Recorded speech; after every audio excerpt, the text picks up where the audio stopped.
Guys college ಟೂರಿಗೆ ಹೊರಟಿದ್ದೀವಿ guys. College ಹತ್ರ ಬಂದಿದ್ದೀವಿ. ನಮಗೆ ತೇರಿ ಕ್ಲಾಸ್ ಇದೆ ಈಗ. ಗೈಸ್ ದೇವಸ್ಥಾನ ಹತ್ರ ಬಂದಿದ್ದೀವಿ ಪೂಜೆ ಮಾಡಿಸೋದಕ್ಕೆ.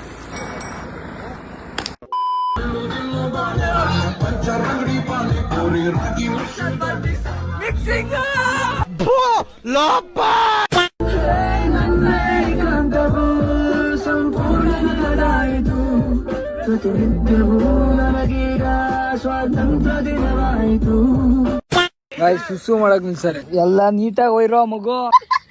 ಗಾಯ್ಸ್ ತಿಂಡಿ ತಿನ್ನಕ್ಕಾಗಿ ನಿಲ್ಸಿದೀವಿ. ಪಲಾವ್ ಇದೆ, ಕೇಸರಿ ಬಾತ್ ಇದೆ, ಕಸುವಾಗಿ ತಿನ್ಬೇಕಾಯ್ತಾ? ಆಯ್ತು ಬಿಡು, ನಾಕ್ಷಿತ್ ನೀ ಬಿಡ. ಗಾಯ್ಸ್ ವೆಜ್ ಬಿರಿಯಾನಿ ಹೆಂಗೈತಾ? ವೆಜ್ ಬಿರಿಯಾನಿ ನಮ್ ಸರ್ವ್ ಮಾಡ್ಕೊಂಡ್ ಬಂದಿದ್ದು.